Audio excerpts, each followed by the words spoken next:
Hello, everyone. We're going to get started here in just a minute. If everyone could find a seat real quick. Don't get too comfortable. We're going to have you moving around here real soon.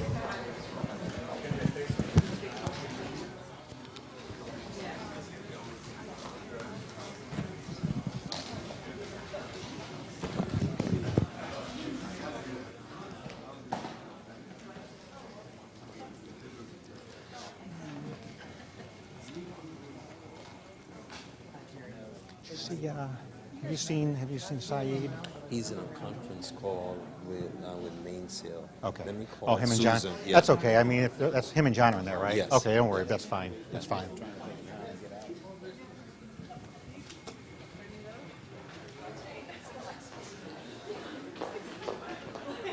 Well, I want to thank all of you for coming out this afternoon. My name is Steve Belden. I'm the Community Development Director here at Fort Myers. So we really appreciate you being here and providing your input. That's what this is all about, is receiving the input from you, the community, and to really make this a success, that's what we need. So that's what we're here for. We had the kickoff meeting back in August. We received some input during that first meeting. The team has kind of taken some of that information back and started doing some work, some preliminary work, but we're here to build on that. I want to apologize. We've kind of, we had a little event called Hurricane Irma that kind of messed up our schedule a little bit, so apologize for the delay in having this next follow-up meeting. We wanted to have it a little bit sooner, but circumstances didn't allow for that, so we're having the meeting now, and this is going to be a working session. We want you to, what we're going to do here in a few minutes, and Trent will explain that as we're going to get up, and we have some workstations set up for everybody. Gardner's Park downtown and Midtown area. So I just want to introduce a few people first. We do have with us today Trent Green, University of South Florida, and we also have some of his staff are here. They're going to be at the tables kind of helping to facilitate the conversation. We also have Tony Palermo is my assistant director. He's here as well. And I do want to mention we have our Councilman Flanders is here standing in the back. And we have the executive director for the Fort Myers CRA, Lise Rabis, is here. We have Richard Moulton, our public works director, is here as well. And we have our team, our public outreach team, Kay Molnar is here from Sella Molnar, and some of the other staff is here as well. I'm not going to go through everybody's name because I'll mess them up. But I appreciate you being here. And this is, like I said, we're going to take a couple of hours. We're going to go through the different workstations and hope to really get some good feedback from everybody as we move forward. So with that, I'm going to hand it over to Trent, and he's going to kind of go into the details of what we're going to do this afternoon. Thank you. Thank you, Steve. Good afternoon, everybody. And first of all, let me say, don't get too comfortable because this is a work session. It's a workshop. So we're going to distribute you around the room at these different workstations. And the main thing that we want to do, that we want to accomplish this afternoon is we want to follow up on the input that we received from the initial meeting. That is, we got a lot of comments, and now we want to see how or what you think about folding those comments and concerns and ideas into this process. Okay. So here's how this is going to work. So as Steve mentioned, we have, let's see, 1, 2, 3, we have five workstations set up. We have over here, can't see the sign. Okay, Midtown, and back there's another Midtown area. Over here, downtown, and then Gardner's Park. Okay, now the focus of our entire project, or I should say the main part of our scope of work, has to do with addressing the issue of density and height in downtown and Gardner's Park. So you'll see on the back walls there, we have a number of sort of massing or density scenarios that we've started with. Okay, these are in no way finalized, but we want to get your input because what we're showing you are a range of densities, okay? And we want to see we really want to see how you respond to those, okay? We tried to start with, as a base, a series of massing scenarios that we assume could be, let's say, market feasible, okay? And we went up from there, okay? So that's why you'll see a range based on 3 different parcel sizes in the downtown area. And then we have also over here a series of infill scenarios for that we feel are appropriate for Gardner's Park, okay? One of the other things that we definitely want to get from you this afternoon is we're working with a preliminary urban design concept for the Midtown area that will focus on, well, we want to get your ideas and your input about Midtown becoming sort of a mixed-use activity center, okay? And of course, that could take any number of forms, but we want to get your ideas on that.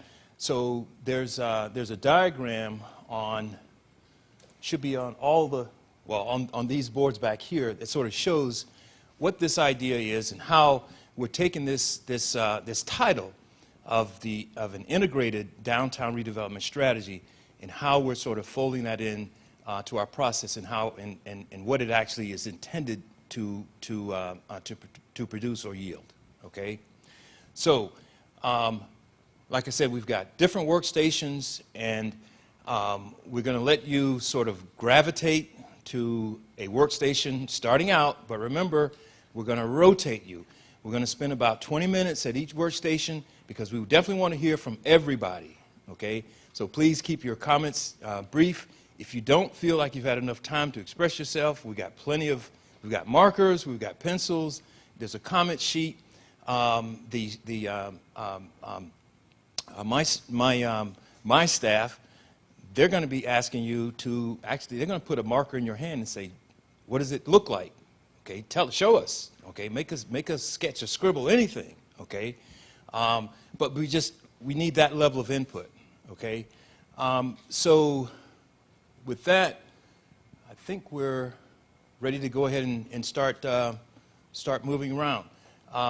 So Midtown, downtown, and Gardner's Park. So if you all sort of just gravitate to one area, and we'll start the clock for 20 minutes. Oh, excuse me. Oh, I'm sorry. Just, excuse me. Just, yes. Make sure you've got groups.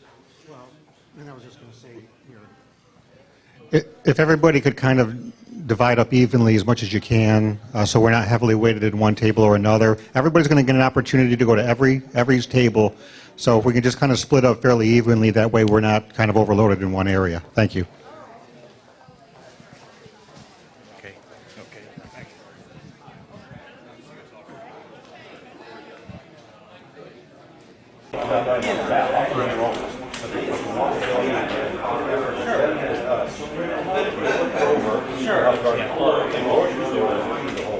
And maybe it's part of a mixed-use project. Like I know Dan Singh is planning 2 hotels right here. And I'm actually talking to him about add retail, so maybe part of the bottom area is some kind of market. That's right. I think along Fowler's, probably either it's Fowler piece or along Royal Palm is to make Yeah, do you want it? well, that's kind of in our box. That is Gardner's Park Fowler. So I would think it's a little more appropriate. You get the traffic to support it. Something like a fresh market or something, maybe even a little smaller, but something would be He's great. going to know. You guys don't know location as far as you see what's needed out there. One thing I noticed on the scenarios, they're all multi-district. I have the city seemed receptive to reduce setbacks. I was meeting so often, like 10 minutes later. I read all the notes. I like this. You got to do this. Let me show you in context where this.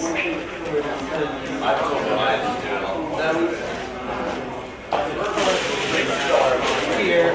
Okay, so this site is phase 1, which is 0.85 acres. So to look at it, this would be the hub side here. This would be here. And then the other development would be here with a road coming along here.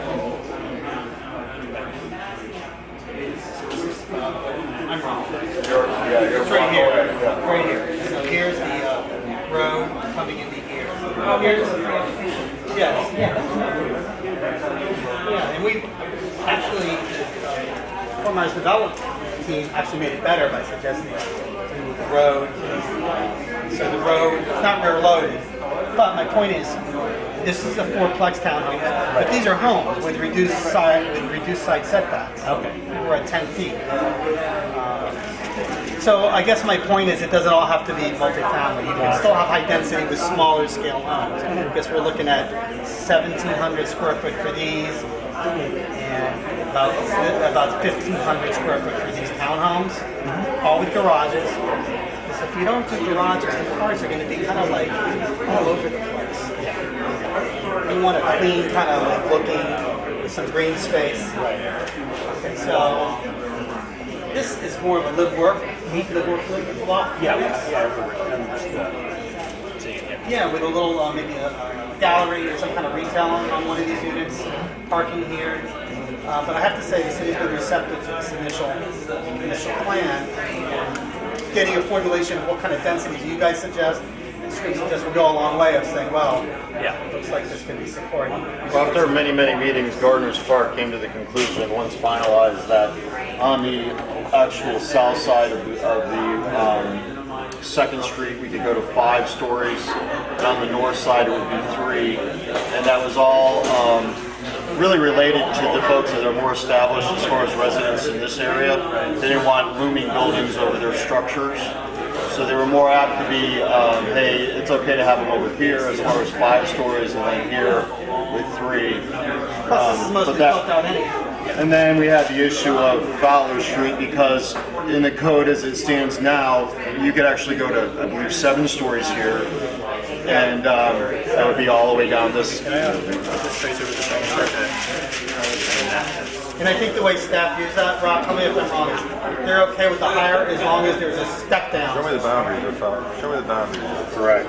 So what you're saying is Yeah, Gardner's Park boundaries go. Yeah. So you're technically here. technically, Am I right? Halfway through. Yes, it is. Yeah, it's a half of it. It's very strange, and also they left these particular lots split.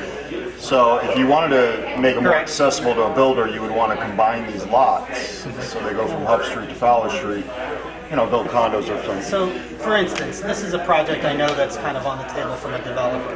And his comment to me, that staff has commented to him that if he's going to do something taller here, This would be 5 stories here. you would have to scale it down. So it's just saying, for argument's sake, he does go 7 stories, 5 or 7. It can't be 5 or 7 throughout. It would have to be a cadence step down towards the residential. Exactly. Make it more appealing on the Hub Street side, is what you're saying. Yeah. So, and this same buyer also purchased a CenturyLink property and the Correct. property adjacent They're the to same, with the yes. full intention of making a Hotel. hotel. Which one's that? Who's going to put it in? Dancing. Is that Holiday Inn type product? Where's it going in? Right here, right there. It's that old CenturyLink piece of CenturyLink, property. 2.2 acres. So maybe here could be 22 some kind of grocery, or over here, some kind of grocery. Are they, in that area, are they required for water retention? Great point. We brought that up at WGCO. John Romaine from Insight. Water retention. Is- Water retention. Yeah, like the big. Sorry, I was trying to help you. No, that's great. They're actually, they're our biggest one here is a water retention pond here and a water retention pond here. Both of them now so unappealing, and us really looking forward to having some sort of like parks or something, more eye appealing, maybe art inside there. You can better visualize from outside. It's a state-owned piece of property because so therefore insurance is the main reason they don't want people walking on the property. At least can we get access to beautify it and maybe do a bubbler that has some lights, just Artwork, something visually. It's that big wall of FDOT. Sit down and say, sir, and maybe people on the MPO, like Councilman Flanders, whoever could help facilitate that.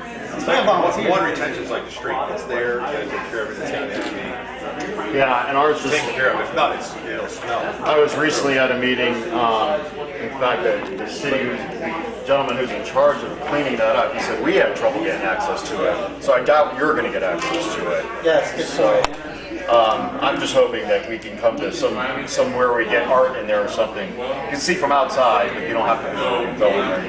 Yeah, now, part of the vision plan I was adopted. This shows you the exact map of gardeners that helps. They talked about bioswales. You have that same thing. So one question on all these swales that people are parking on, we're not allowed, but we need parking. So if a developer like me was going to put in a bioswale, what kind of credit would we get? And that's a question for the city. Will they give us a water volume credit if we're going to spend the money on a bioswale? That's right. Now, I've heard in the past, I'm not putting words in someone's mouth, I've heard where you could get some credit for, obviously, extra parking. You could get some credit for doing some other things that are going to help benefit the city and other developers too. So if you have a piece of property, it's got a huge opportunity for water volume and also cleanliness. So there should be some type of incentive. Yeah, because our site plan is pretty tight. There's not a lot of places for water management. If we could get some credit by doing some bioswales and some innovative, environmental sustainable things, then we want to know what is that. So I am working with my engineer, Dean Martin. He's meeting with Richard Thompson to discuss, and someone else from engineering, to discuss, what credits. Here's some examples of Minneapolis, for instance. They're very forward on those. They're very productive on their city planning as far as livability goes. But also, I know you're focusing on density today, but can I just move this for a second? So our primary concern right now is branding Gardner's Park. This being the main entrance into the city. This lot is currently owned by the state also, so you got this lot. As you come into the city, there's no signage here at all. You have no idea you've even entered the city as you come over these railroad tracks, although it's a primary way to get in off of I-75. Right. So we got this empty, underutilized lot that is now we've been trying to. It's got a empty parking lot and it's all weed filled. If we could have some sort of the city could take ownership of and make it a passive park. Beautiful Is that the building that the art guy put his stuff on there? He was next door. He's next door. He's been removed from the building. This used to be ABC Liquors. There's a process that FDOT has that will give it to the city if the city presents a compelling use for it. Okay. So let's do it. Let's come up with that use and make a play for this. I would like to be a gateway, almost. Welcome to the city of Fort Myers and some Gardner's Park this way. Other than the big got law or got arrested. It would be advantageous to have signage as you come in this way and just to help us brand this area. But honestly, this street is a straight shot, Huff Street into downtown. Yeah. If not, then you have to go over Fowler Street, you have to travel down. You still don't even know you're in the River District once you get in here.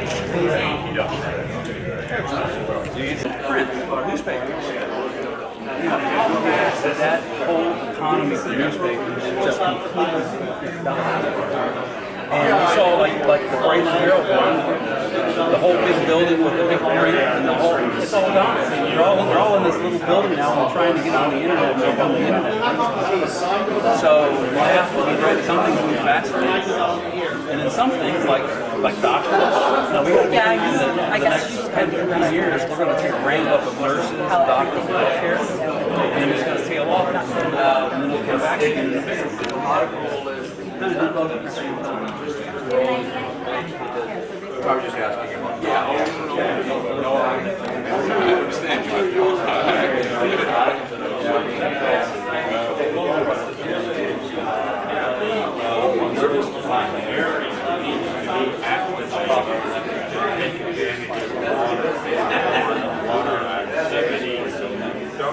Started building a lot of things.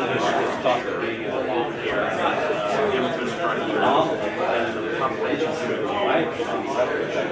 It doesn't set out. Well, of course, That's right. So even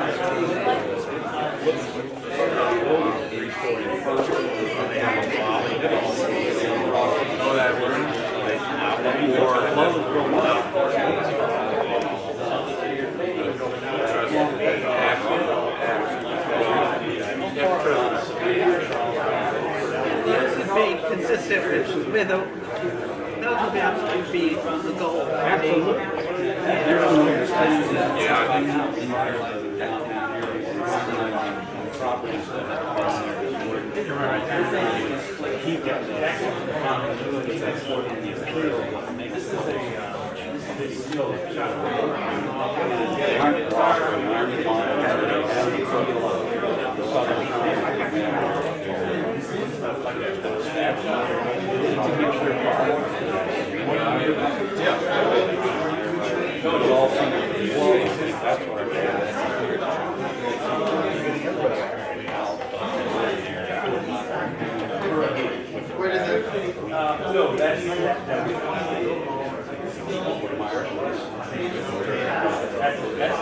agree. It's just, it felt like it was just getting rid of be something else. It was getting rid of be something else. But so much I think of that.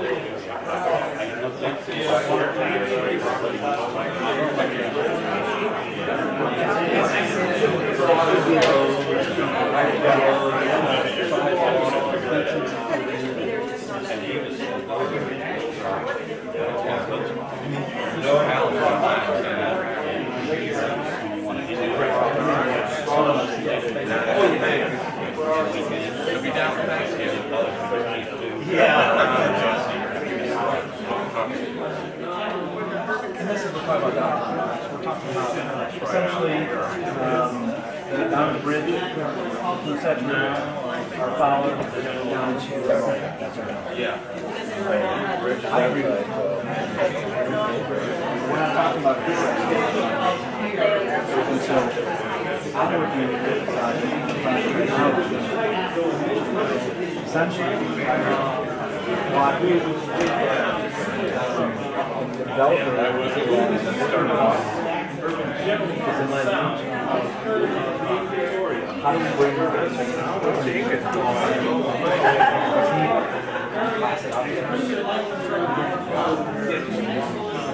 Class A office jobs we also we have things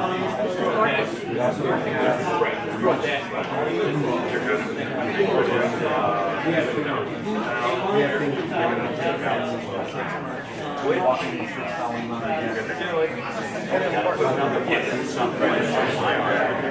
So I'd say put it in You have to look at each project. What is the developer doing? I think they talk about one of the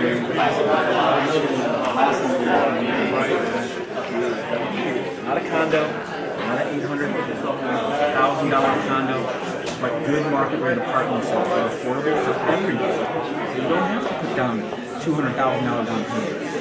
That people can afford it, and they can enjoy our historical live, work, play lifestyle. So I think that as we look at certain projects, we have to keep an open mind that we do have to absorb some of that characteristic of a larger development, but does that developer ability everyone?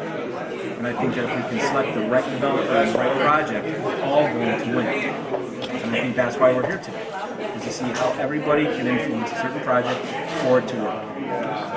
So is that development included in Bradford? That will stay. That's the one that's behind this, the arcade theater. Correct. That sounds exciting. It is exciting, and the people that are looking into some of these projects are taking into consideration your concerns. The people that want that historical feel, that small town charm, but also bring the elements of what we need downtown. That's apartments, Class A office space, and more different types of entertainment. Great spot for it. But I think that if the scale gets out of control, I don't know what you're working on, but if the scale is completely... What if the scale falls within the Dewani plan and everything that's already been agreed on? I mean, that's what if I thought the Dewani plan was pretty good.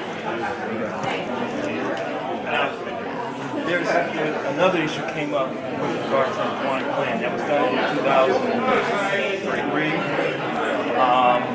Someone was asking about whether or not the envisioned building scale is feasible in today's market. And that's something that we want to have a general conversation about. That was, what, 14 years ago. Okay. We were wondering if, if in fact that has had any impact on what has or hasn't been built in the downtown area today.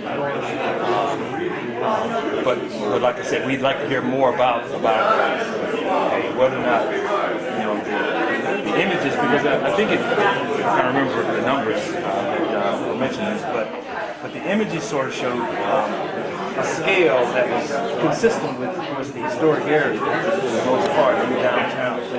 But when we look at these types of development opportunities at the periphery of the historic part of downtown, what we want to know is, okay, should density be set at pretty much the same Time to scale as change. was in the one plan done, or should we be looking at something different?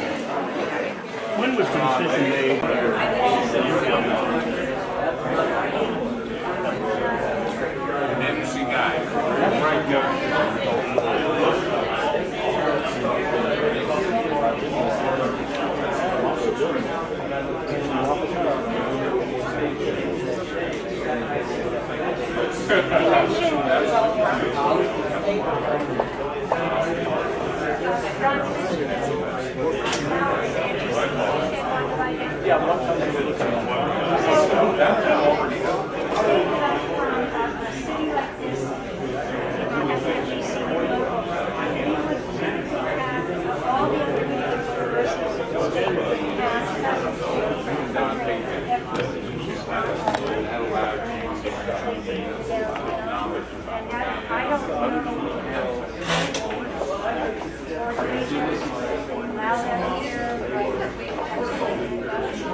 So you can get back and forth here and here, but there's no passage here because this is so, traffic is so intense here because of the speed of the one way.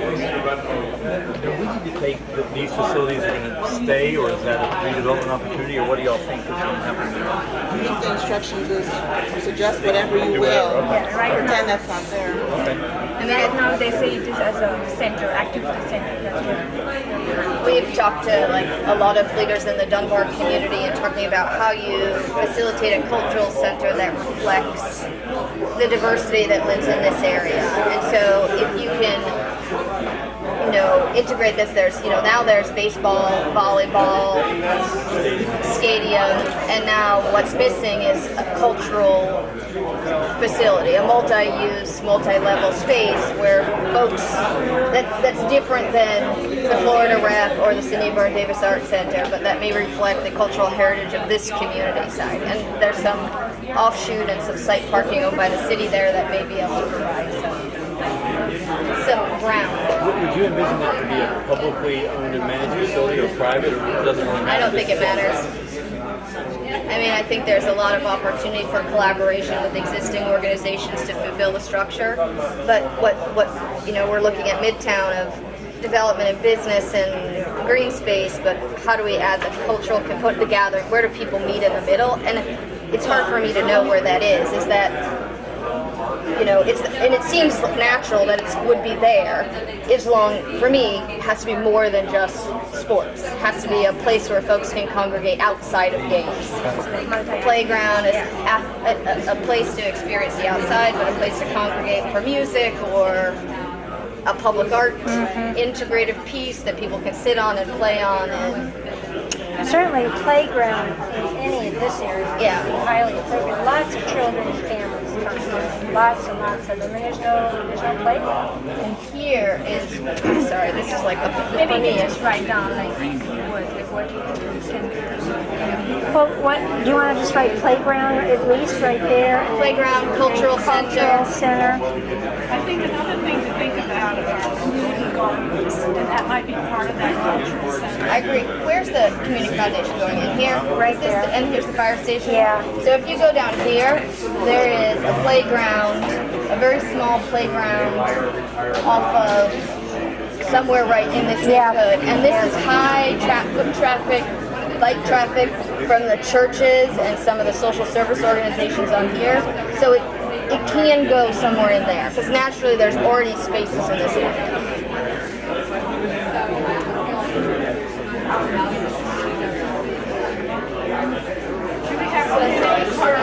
Farmers market is any place that you can gather folks in this area. So can we have that listed community garden?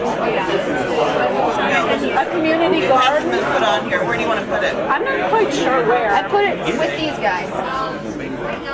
In a hub, some central location. Well, I guess you don't want to concentrate too much. Even though, No, but that's a big, that's a huge area. Yeah, and this is all urban. and this area really interesting if you walk through it. Where can we, like I'd like to see some clustered houses with shared green space. I'm not sure where, but In this area, there's a fair number of empty lots. There's an architect named Bruce Toller who's done a number of those very successful, they're very dense, but they're still single-family homes. It's all shared green space, tiny lots. I think that's really big out west, and it's been successful. Yeah, he's done them in Mississippi and Louisiana and I think Alabama. But that concept, I'd really like to see that as part of Instead of these it. individual single-family lots, you know, you can do it on a lot of different sizes, or just two of those together. And I think it's important to have workforce housing as well as empty nesters who are looking for another place to go that's easier to maintain, less green space. Again, I'm not sure where. And reasonably priced. So how high the buildings can be? High? How high? And how many floors? How many floors? Well, it definitely needs to have some limit. Because I think the proposal on the table currently has no limitation. It hasn't been adopted. To me, the height is all proportional on how wide your sidewalks can be. You know, the urbanist idea is to build up to the edge of the sidewalk. But if you have only a 6 or 8 foot sidewalk, that is not going to give you much height and have it be a comfortable proportion. I think I sent Trent, I know I sent Trent a picture of a new, they called it a high rise in Washington D.C., 10 stories. But the sidewalk is 18 feet wide, wider than the travel lane. The travel lane is only 10 feet, so it's very slow traffic. Really wide sidewalk, lots of trees, benches, and then the building is just absolutely in a beautiful proportion. Now we can't achieve 18 feet, but we need to think about the building in proportion to the walkway and the traffic.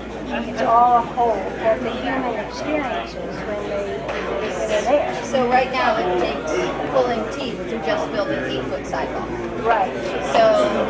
So we have to go in it as a minimum of 8-foot sidewalk, but proportionally I have absolutely no idea. I think the key is human scale. It's human scale. It's what right now it's only 5.5 is what they typically do. What's the? We'll say it's a space, land over So it's not money. Well, you want to purchase right away.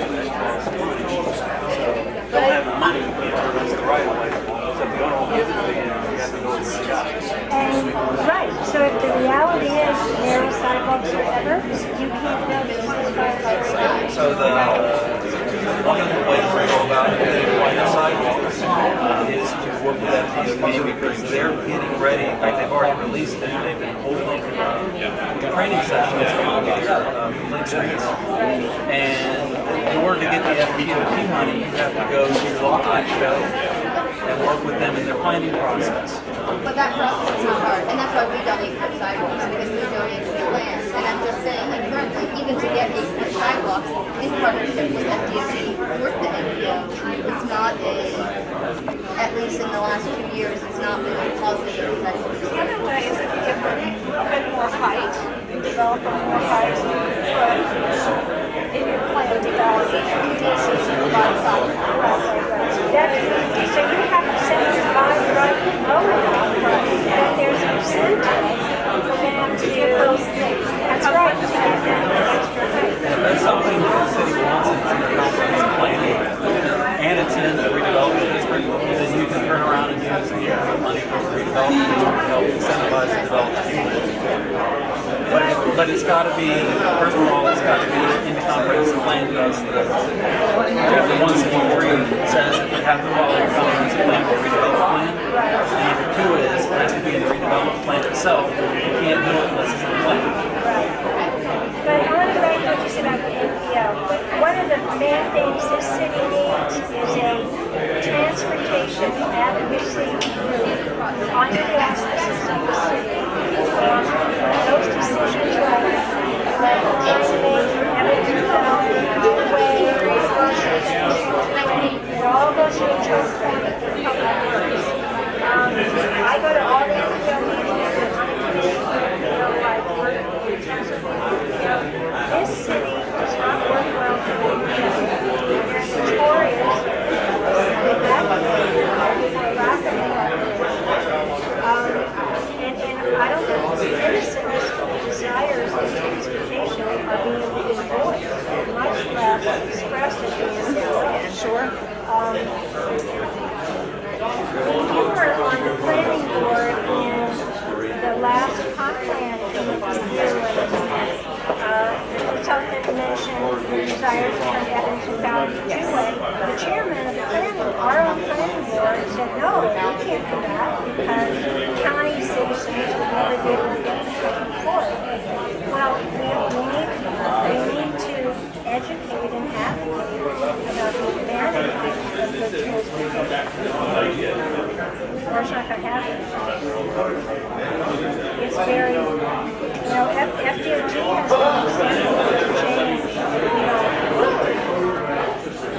try to advocate. Somebody this out of town. We can give us like some housing over in Garden Share with advertising. We particularly got a program around that website. I mean, they're like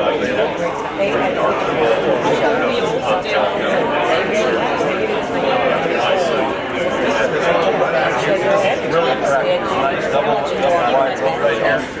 they feel like somebody has it back. He's elected version right here. I just had last member.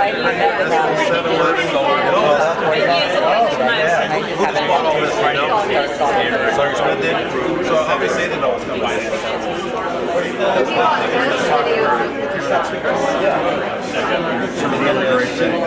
Big parking garage here.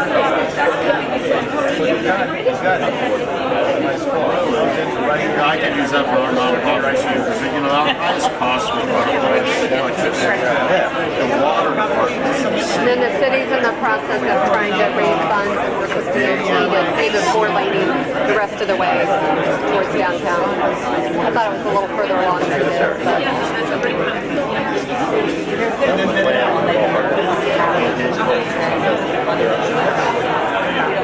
So do you think if the connections had been made to downtown,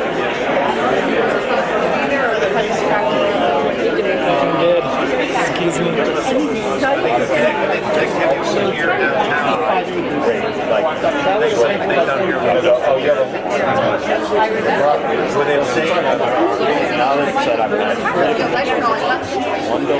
somebody be warming up over by the water plant, by the So yeah, I had a plumber out there. I wanted to be way out because I want Edison talking about like, oh, get me underground. And then, all my buildings are new. All that plumbing's new. So I'm like, But I years ago, they told me to have your money system away. So you would normally do you guys are on the phone here? I don't know. Now it's they told me so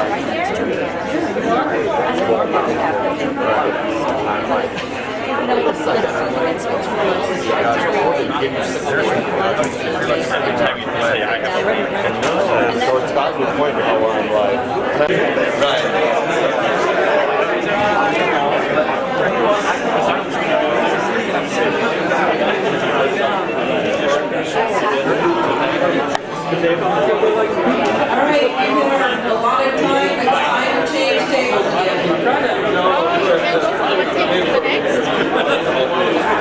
You can, but they rotate. have it over there. Alright, this is downtown, this house, and These are the same. I do like the sand. this is just a... One senor. So this is what area is this, They gave me that a area is the same? These two are downtown, and same? Oh, Gardner's Park. Yeah, I'm kind of memorizing Gardner's Park. I just wanted to see.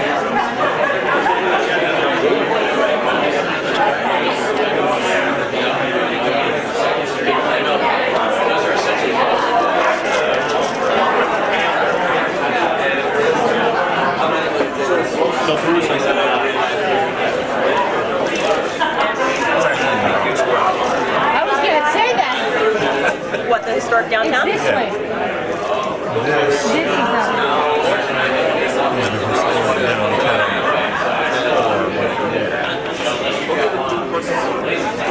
This is parking lots and telephone booths. Let's make that list. good idea.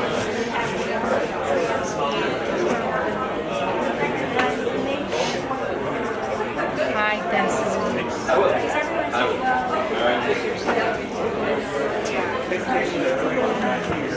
How are you doing? Excellent. How are you? Here to keep time on you again. Should I keep time on you again? Spot for Absolutely. Keep me from making too much of a Here's the fun of that. Would be that, Edison? Yeah, that's true too. Nobody knows my name's otherwise. That's Put Edison. on a name tag? Oh my God, they got the name. Yeah. That's what I would say. So one side would be urban development, board, Yeah, Edison. that gives you Okay. flexibility. Are you saying that's where it should be, or Yes. put somebody else's name Should on be. there? Okay. I don't know how Good. I'm Michelle. but that gives you the opportunity to have higher density in all of Midtown. So changing the land uses to here. I'm with K's group. Yeah, Edison. With Kay, owner.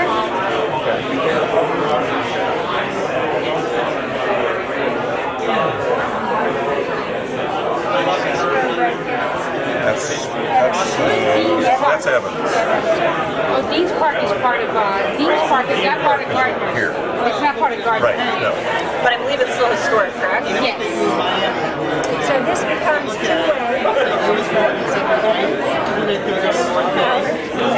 Well, that would be nice. I don't know whether that's going to happen or not. Yeah, it can, but I don't know whether it's going to. So you said Evans two-way, right? Evans is a huge social and psychological barrier. So it's a good suggestion to make Evans two-way.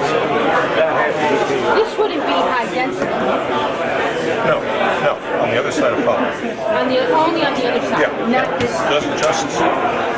just that. that area, maybe even bleeding out into there.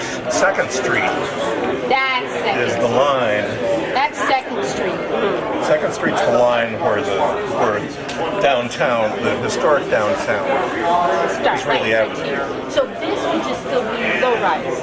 Yeah, this is still, that's Gardner's Park, right? Over here.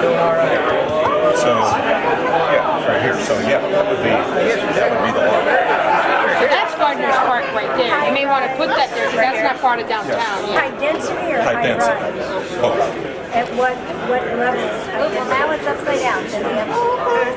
High The market, my point is, Just so people know that downtown is really bright. Absolutely, you're helping me. and if a developer thinks he can sell a high density, high rise here, there's a pent up demand for Class A office space. Oh, It can't be met Yeah. downtown. So, I mean, if they think they can do that, then you give them the opportunity to make a better building Yeah.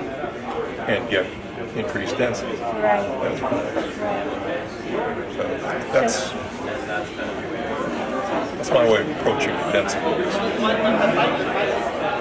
So we were looking at higher density commercial office space primarily, kind of 1 or 2 blocks. MLK Yeah. here and here. High density mixed use, is that right? And one of the Yes. pie in the sky things is the old thought of taking MLK traffic and running it over to Cleveland, either on a single streets, allowing you to make the government center open with even pedestrian and relieve the Fountain intersection. You know, Sawyer had a number of years ago of at least just moving the jail out of there,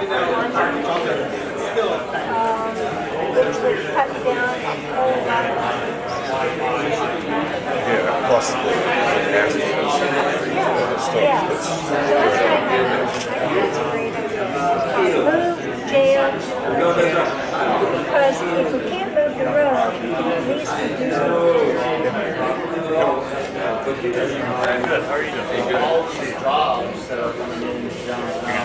hard pressed to convince somebody to move that jail these days.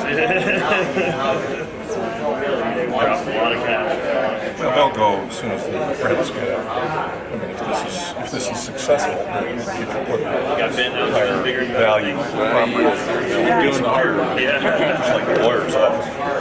right. So this is two-way also. Fowler, I guess you got the insurance. I am. FDOT I just looked there and has came told us that the We'll have to do so people have to be able to get there easily. One of the things that's taking place along MLK as development is coming along, if you start jamming things up too close, if you want to expand, make changes, there's so many sidewalks that are hazards now because you have light poles, street poles, and mailboxes, and there's places you can't even have a wheelchair or because they have all these other things. So you got wider sidewalks. You got to get the most. One came in here years ago, want everything pushed up against the street. Well, you have claustrophobia, number one. You also have problems with sidewalks maybe being too small now or in the future. And if you have a lot of volume of people coming, you can't put them all on a 3-foot sidewalk. Oh my goodness! You know the sidewalks you have in Centennial Park, just right because you can't. Just about. Now they have brick pavers along the way, which are not working too because they always break up. But you got about 8-foot sidewalks.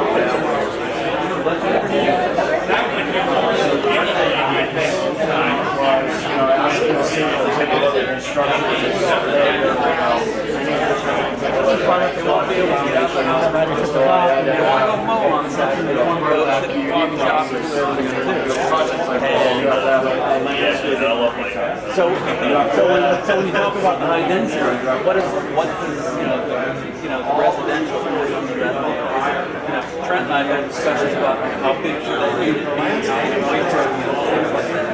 Higher density and lower buildings.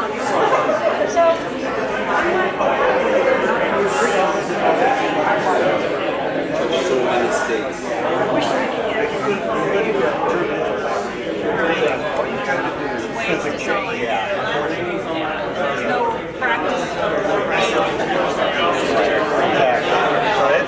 It's definitely challenging.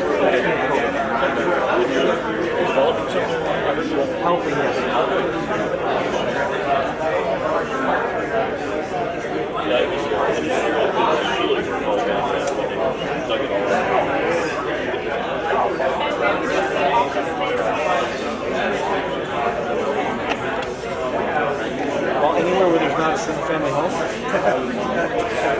Well, a lot of this is, I mean, right now it's mostly single-family homes. A lot of it. I mean, you have some areas in here, some in here. Around the baseball stadium, kind of over this way, all aging single-family homes. And I see some of these pockets here.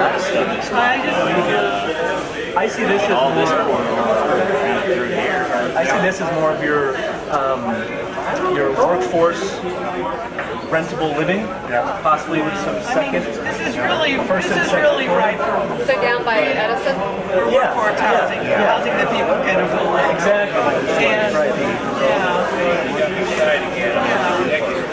I mean, but there's a lot of these places. I mean, there's nothing the matter with a lot of these houses. They're perfectly fine. I know this probably looks like a lot of gibberish to you guys, but it's important. It's important information. It's feedback. Okay, it's what we need to try to understand what it is you're wanting to see Fort Myers develop into. Okay, this is the beginning. Now remember, there will be other subsequent workshops. We'll be refining this, all of this, as we continue to move, let's say, more so into the plan for the Midtown area. But like I said, this is really important for us to get this type of feedback from you so that we can fold this into our process and make sure that when we come back, because we'll be coming back, not sure if it's going to be in December, but it might be in January, we'll make a presentation, and a public presentation rather, and the intent is to make sure that what we're presenting reflects a lot of what we've heard. Okay, so starting over here with Gardner's Park, there's a number of comments, and you'll excuse me for standing in front, but comments like 25 units per acre. If I can read some of these. Circular roundabouts in certain areas. Now, those of you who contributed comments here, do you have anything else to add for Gardner's Park? What do you see as the most critical issue that we need to take back with us for Gardner's Park? Yes? If this is workforce housing, I think you need pedestrian crossover at the Edison Bridge so people can get to the work that they're going to have. Okay, connectivity, pedestrian connectivity. Okay. Yeah. Okay. Anything else? What else is critical? Because again, those of you who were working over here, you saw the infill scenarios that we started with. Whoops. Okay. And there goes part of downtown or Midtown. Okay. Anything else? What about these scenarios in terms of infill? I mean, do those look appropriate for Gardner's Park? You see, there were several of them, and of course, we tried to take into consideration the size of the parcel, the configuration of the parcels, that type of thing. Okay, as well as what's already there now. Anything else though for Gardner's Park?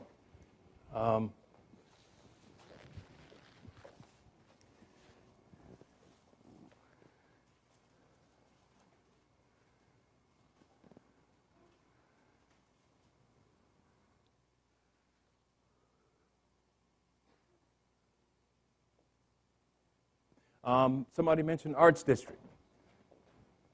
Yeah, that's the goal, to be an arts district. I mean, the live-work atmosphere is what we're really looking for. Our main goal, primary, Gardner's Park, was making it accessible to people to maybe, if you're a craftsman, create jewelry, you can live upstairs, you have your shop downstairs, for instance. Sort of like a live-work situation. Yeah, we really are focusing on a live-work situation and attracting artists and those types of people in craftsmen's trades to the area. So, Fowler is really obstructing that to be connected to the River District.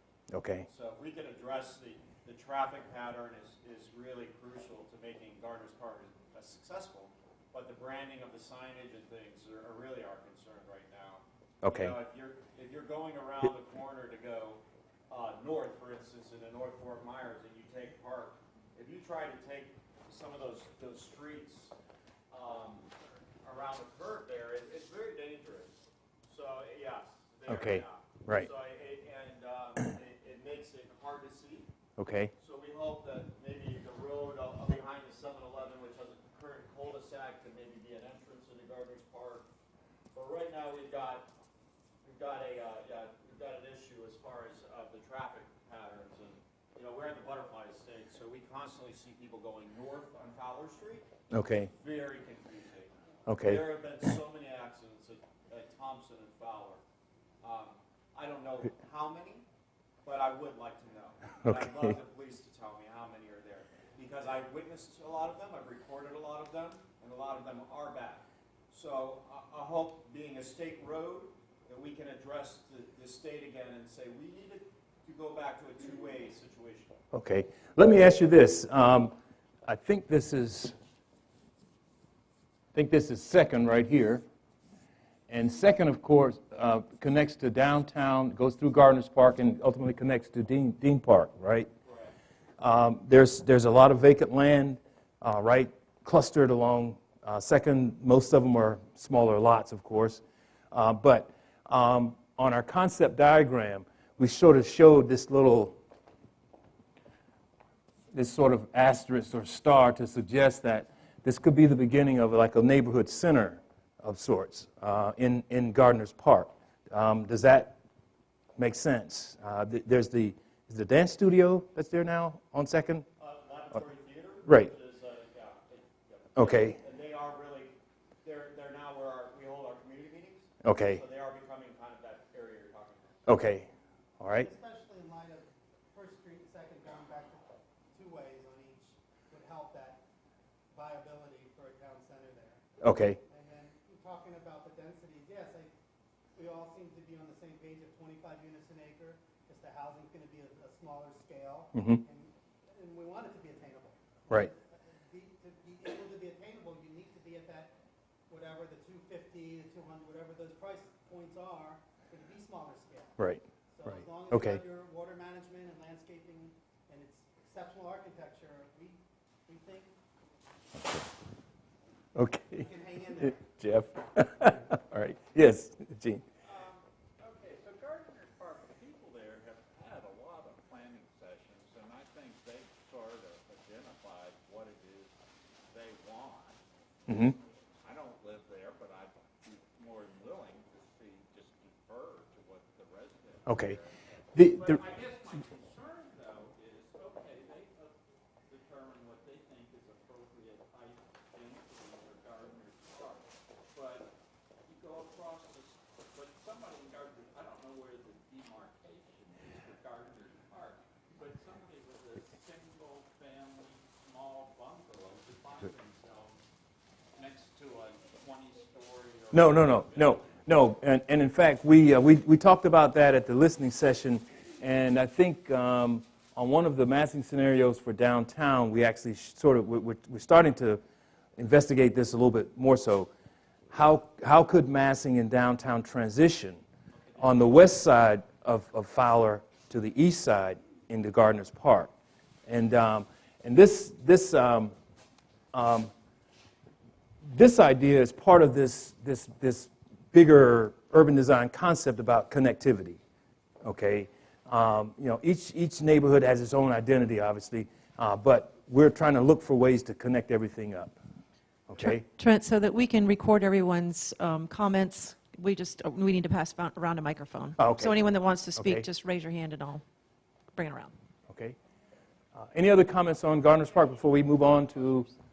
I have something to say about it. So you're absolutely right. This is a very one of the main topics of Gardner's Park community meetings. We've had over 60-something meetings involved with the residents. As you look to the north side of 2nd Street, these are some of the oldest structures in downtown on Woodford Avenue, for instance.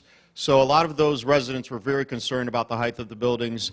They opted to go without a PUD process to a 3-story limit on that side, on the north side. However, on the south side, you might be familiar with this, where Wisteria is, or Tea Room, but that side of 2nd Street, we all spoke and came to the conclusion that a 5-story limit would be okay on that south side. Okay. And that will be one of the other transition zones as well. Okay. Anybody else? Before we move on? No? Okay. All right. Then we'll move on to talk about downtown. Okay.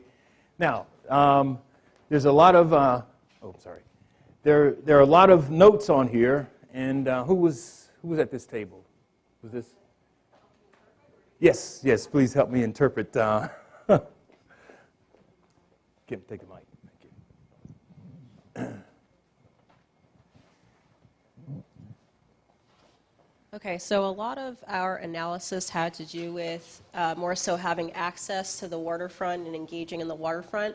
So a lot of what the people in our groups were stating is that they actually like how our Tampa riverfront it is. So they kind of wanted to have it be something like that. Not only have the connectivity from all of these major neighborhoods that we spoke about, but also connecting it even eventually to like North Fort Myers with the water taxi situation. And then we kind of talked about a circulator loop, again, going back to the main centers or the main activity nodes that we identified, like the historic downtown, Gardner's Park, Midtown, and then also residential areas that are supported by larger activity type centers that would accommodate all of their services that they need so that they wouldn't have to go all the way across town to do that because A, you're not really going to get many people that want to live in those areas because it's harder for them to access, and B, they're not going to want to go all the way out there. I have a question. Since we were talking about downtown, did anybody, and this is a question I've been sort of wrestling with in my own mind since we first got started. The riverfront, obviously it's a jewel for the city. And, but my question is, what's your thinking about the riverfront in terms of a destination? Okay, there are public spaces along the riverfront now, but what else? What else could this idea of connecting with the riverfront? I mean, what else could be down here on the waterfront to connect with? Right now, there's open spaces, but is there something else that would make the riverfront, the waterfront, more of a destination? Yes. Well, I think there's some plans that they're building, possible band shell, to have more music down there. I threw out an idea years ago to have some kind of beach for sunning, maybe not for swimming, but even if it's out over the water, something that people can go and congregate. Across the bridge is a company called Waltzing Waters that makes amazing light shows, maybe in the basin, if that could be funded someday in the future. That would get people down there and then disperse to the restaurants afterwards. But I think we should have some more activities. Look at Mallory Square, Key West. Every day you go to the sunset and there's some music there. I think it's a little underutilized over there by the water. And I think there could be some more programming. Okay. Now, the reason I bring it up is because, obviously, again, it goes back to our big sort of overarching idea about connectivity. Now, I understand a lot of the festivals or events take place just here. I think I'm in the right. Yeah, just here. Okay. Okay. So as part of this idea of connecting everything here and here, let's say, we're looking at, of course, Broadway, Jackson, and possibly a couple of other streets that connect from Midtown all the way through downtown to the waterfront. Okay?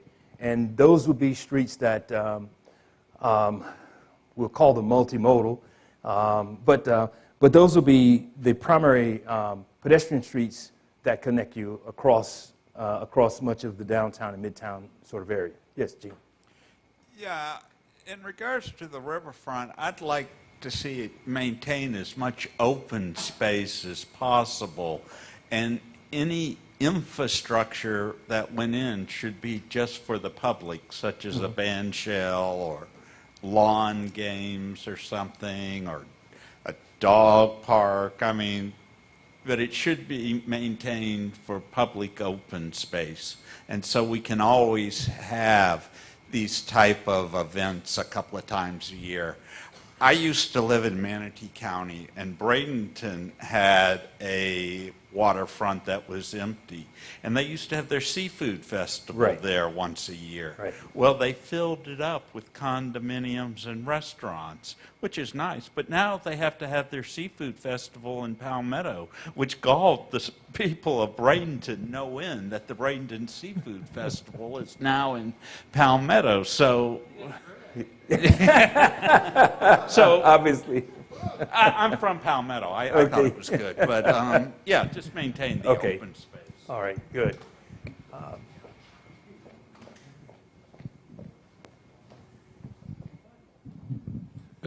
I've been through 3 different planning projects involving downtown and the riverfront. So I've been through 3 different input sessions. Some of them heavier than others, but the ultimate input and decision-making in all of those processes was to leave the riverfront open. Edwards Drive as an event space rather than a traffic space, and the goodies that support the riverfront are on the other side of Edwards Drive. So you're referring from here to this area? There really, other than maybe a band shell, or something like that, it should be open space. And that's 25 years worth of input right there in a minute and a half. Okay. All right. Good. Okay. Let's see. Kim, was there any other big ideas from your table about downtown? No, not other than everything that was already reiterated. It was just about the shape. And took 2 of them down. Okay. Yes. Okay. Yep. Sorry, walls and tape don't seem to work very well.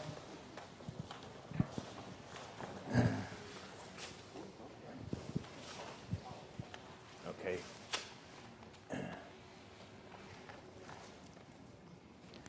You would think, because we're designers, we're able to keep stuff up, at least hanging on the wall, right? Okay. But at any rate, okay. So we had another table that there were some other ideas talking about downtown. Now, that was Lewis's table. Can you interpret for us?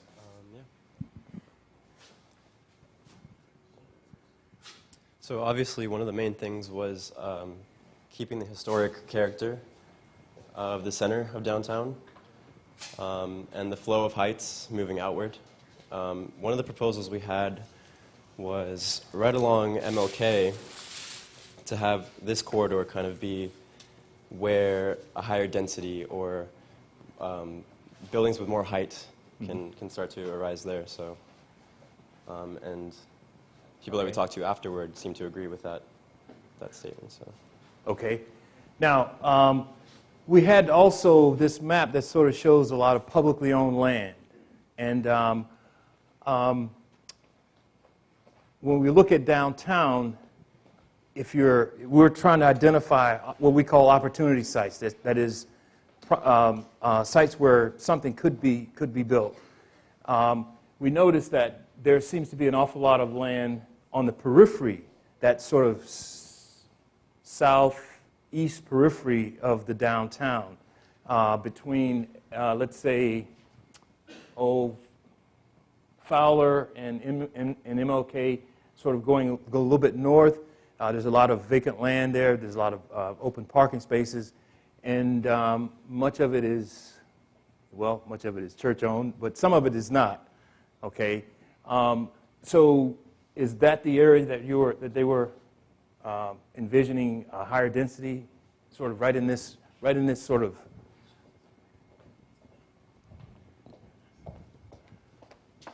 Right in this little elbow, right in here.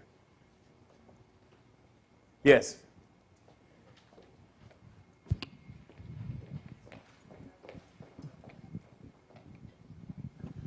The thought was that Second Street is sort of the boundary of the historic, of the intact historic downtown. And that is working just fine as it is. But between 2nd Street and MLK and then farther south into Midtown would be the logical place to start putting higher density. That was leave the core of historic downtown as it is and build the density up as you go south and west and east. Okay. That's a good point.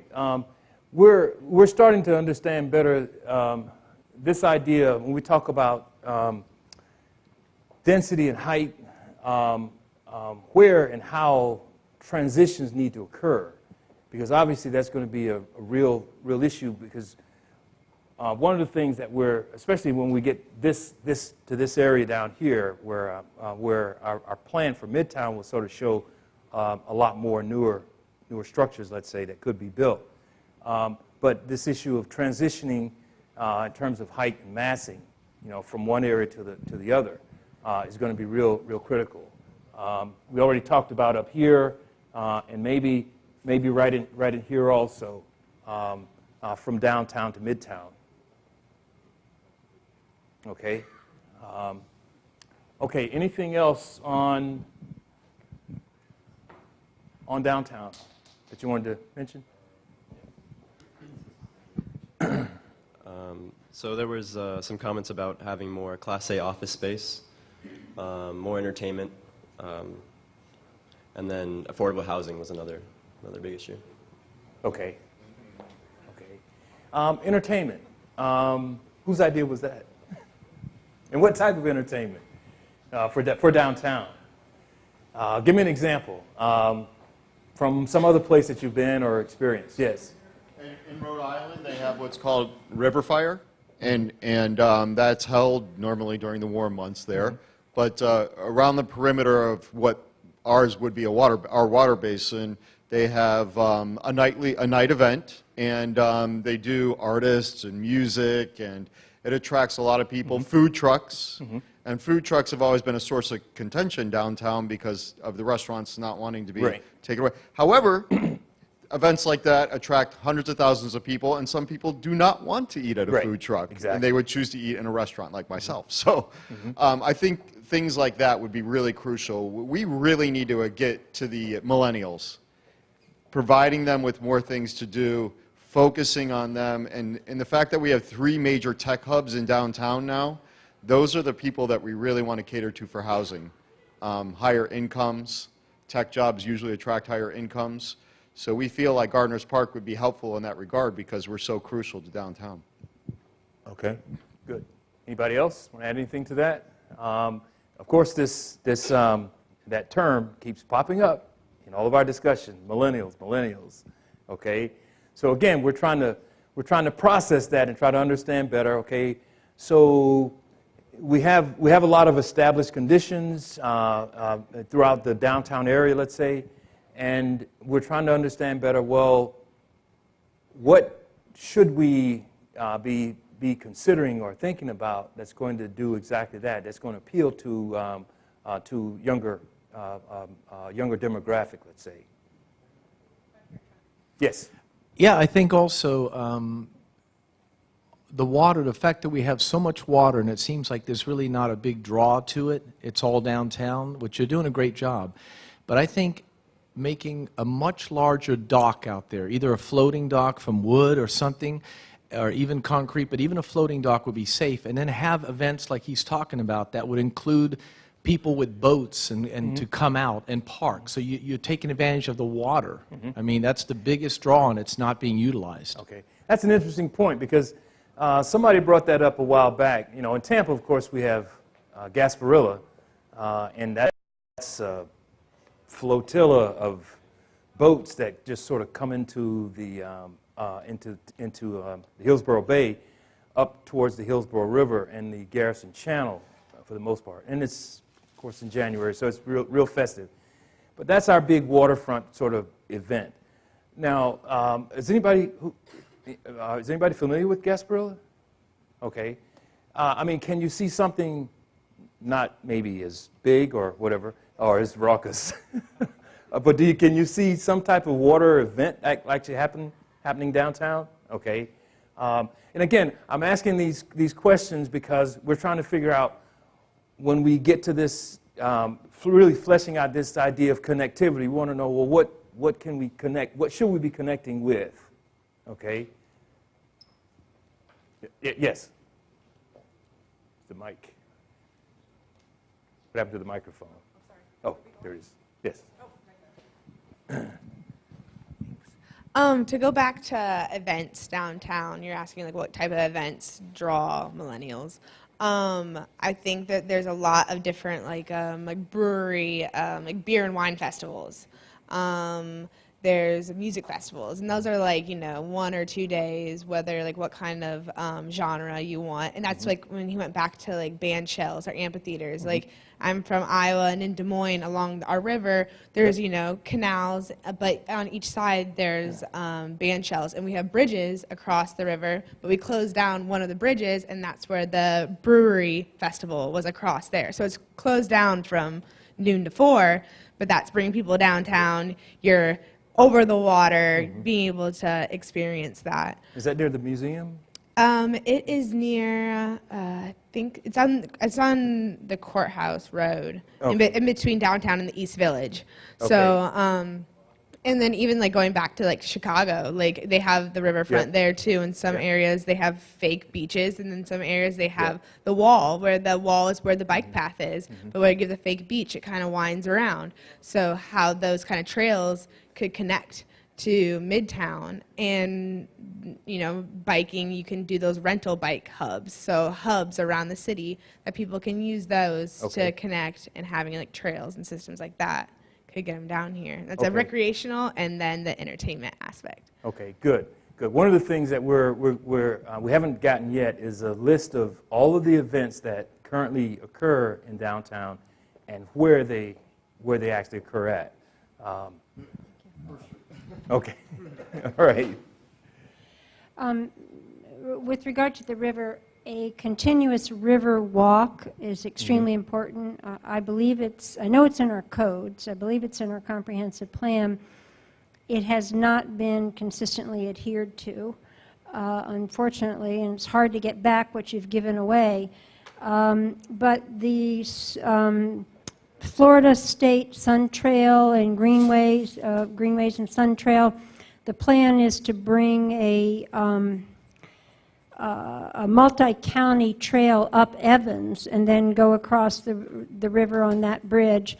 And in the various committees that went through, we emphasized the importance of bringing that trail before it goes across the bridge, loop it into downtown Fort Myers. Now, this is a trail that people will come from all over the country to ride on. Right. These are long-distance riders, and they spend a lot of money, generally about 30% more per day than the typical tourist. If we had a continuous riverfront walk, that trail, those people could come and stay the night here, they could be attracted to the downtown and hold the events that this young lady spoke of, I think that'd be very important. And it's important to make that commitment, not ever give it away on any development projects. Okay, now and the trail that you're referring to, that should be, now is that in the state, I forget what it's called, the state trail system? I'm not calling the right name. It's on the new Greenways and Trails map. Okay, it's on the good. Greenways and Trails map to come up Evans. And then when it was going through the vetting, we all voted on the committees that it come through downtown, loop back out again. So that's to our benefit. Okay, right. Okay. In regards to what more could be done along the riverfront to attract people, the city does a pretty good job with events about once a week on the weekend where they close off First Street for music walk or art night, but somehow expand those activities towards the river and not just so concentrated on First Street. Right. The second issue along the waterfront, there are two nice marinas along the riverfront, but they're for really large yachts. There's somehow need to get boats that are like 25 feet or Okay. under to get them sort of involved with the type of things that we're talking about. Okay. And the third thing, the city really did a very good transportation study that looked at a river walk from Edison Ford to the Riverside Community Center, but that seemed Okay, to it's have off the map here. died and got put on a shelf, but it needs to be taken out, reviewed. Okay. Okay, we've got a few more minutes, and we want to talk about Midtown because that's where the bulk of our efforts are going to be focused, probably going into the holiday season and going into the new year. As I mentioned in the listening session, this process will take us all the way into the spring of the new year. So we'll be largely focusing on the overall plan for the Midtown area. So whose was this? Can you interpret for us? So for Midtown, we had a lot of talk about the ballparks and what could go there, and some people said that they should remain, but most of the people said that they should be appropriated into something else. So, and then we tried to locate places where we can have like live-work situations, or where we could have offices or housing. So we had all of those different ideas. So as I mentioned, we had a diagram, at least there's two of them pinned up, where we're working with this preliminary concept of Midtown being sort of this, or having rather, a mixed-use activity center or hub of some type, okay? And we want to make sure that we get a lot of feedback on that concept, on that idea. We really haven't gone much further than that, other than sort of saying, okay, this is a preliminary idea. We think this could be, if it's structured in the right way, it could be a catalyst for redevelopment in the Midtown area. But we want to know, and we didn't bring any examples to sort of show you, but you've been to places where it seems like there's this a focused area of activity in a sort of a concentrated area. Okay, a mix of uses. There's a lot of activity, especially along the sidewalks. There are ground floor uses that that keep people sort of coming in in and out of. And there's an open space element, and it could be that space, let's say, could also hold events. Okay, so that's the concept that we're working with, and we want to make sure that we get as much feedback on that idea as possible. Okay, we recognize that there's an awful lot of public land, publicly owned land rather, in the Midtown area. But when we first got started with this effort, we didn't see it as an opportunity to just sort of propose or suggest development happen in a sort of a fragmented manner. Okay, we sort of see this as culminating into something that's going to respond to a lot of the issues that were talked about relative to new office space opportunities, new housing options, different price points, let's say, another different type of open space feature in the downtown area that currently doesn't exist. Okay, but that's the big idea that we're working with or starting out with. Okay, anything else? Yes.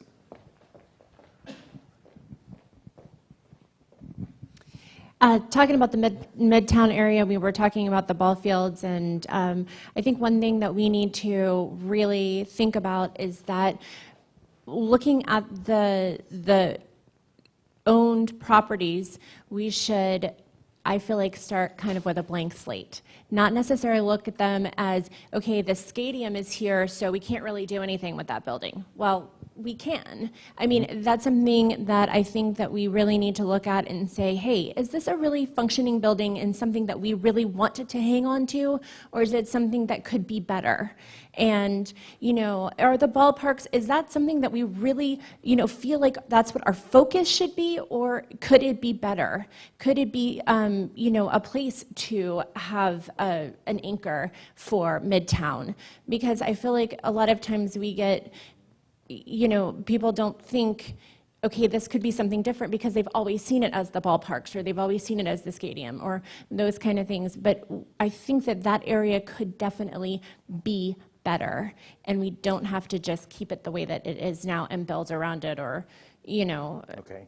So the other thing that I think that we talked about is open space. And while I feel like open space is important, I think our open space should be very concentrated areas. We could have bike paths, that kind of thing, but we definitely have to have the tax base to, you know, support those spaces. Right. So yes, we want to have a space, that a community area, but we also need to have places for people to, you know, live, and office space. And that needs to be pretty heavy, in my opinion. Okay. Yes. Yeah, well, just to tack on to that, I think the way you do that is to get the open space that you really need to make it an attractive area is allow for greater density. So you can go taller on smaller pieces of land and have the opportunity then to leave open space, whether it's the city's open space or the developer's open space. The density needs to have the flexibility in that whole area, all the way from Edison to MLK and from Fowler to Cleveland.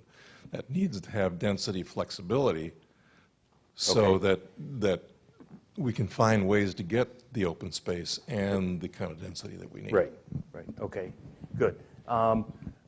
We recognize that the ball fields, the stadiums rather, are currently county-owned, and of course the parking areas on either side are still owned by the city.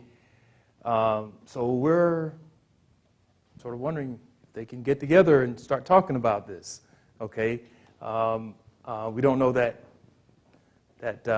relationship yet, but we're starting to, again, broach this conversation both at the county as well as with the city. Okay, yes? Excuse me, quick question. I know they spent a lot of money on the water retention facility right next door downtown. Is there a possibility in Midtown to capture some of that water retention by putting a lake?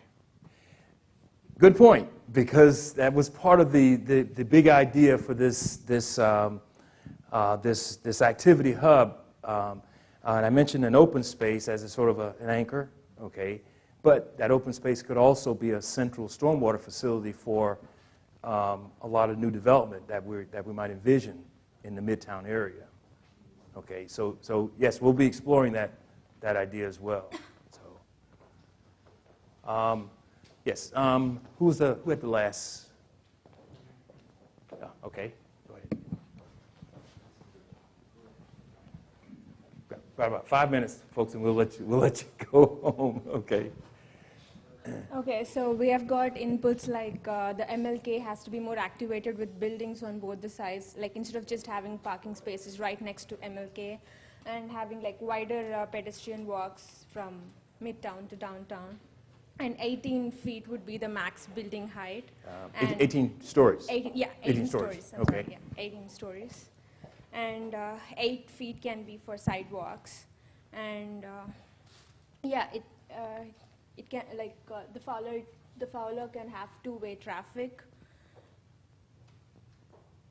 And yeah, more of having Class A office spaces and maintaining the historic character in downtown and having most of the density here in Midtown. Okay, good. Okay, so I think we've got a lot of good feedback now. So what do we do with it? Well, we're going to go back and we're going to refine a lot of our initial thinking We're going to try and capture a lot of what we got today, fold it into our process. And like I said, when we come back, we'll be making an actual presentation, okay? Now that won't be the end of things, so that'll be sort of an interim presentation, because after that we'll shift into another level of development for the plan, certainly for the plan for the Midtown area, okay? Which will require you, again, sort of coming back and helping us refine our ideas even further, okay? So that's where we go from here. We don't have an established date yet, but you will definitely be notified. This process will more than likely be much more open to the general public. That is, a lot more people will probably be involved. Hopefully we can manage everything. But like I said at the very beginning also, we're going to constantly ask for your input, okay, throughout this whole process. And we want to make it open and transparent as we possibly can. And everybody's opinions is important to us, okay? So you can tell your friends, your neighbors that, this is going to be an ongoing process, at least for the next few months. And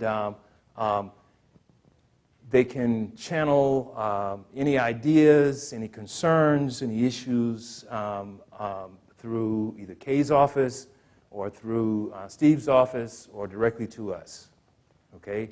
And as we wrap up, do you want to say something about the website? Yes. Okay. We do have a website. It's on the information that you received today. It is myfmdowntownmidtown.com. So you can submit comments. We will get the information from the meeting on the website. We'll need to get this stuff typed up, so as quickly as we can, hopefully by the end of the week, if not the first part of next week.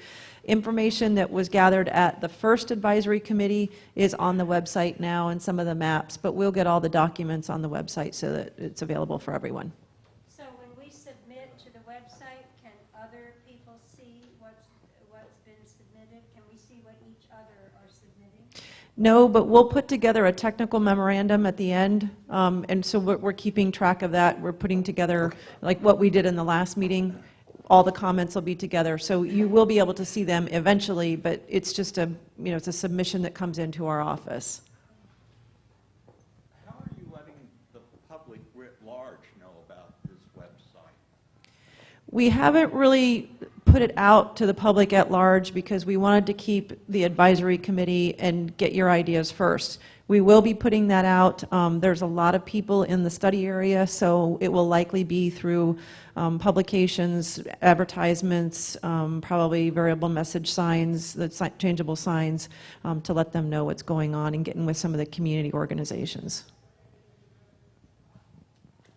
Okay. I think that's it, folks, and thank you again for your time, and we'll see you next time. Thank you.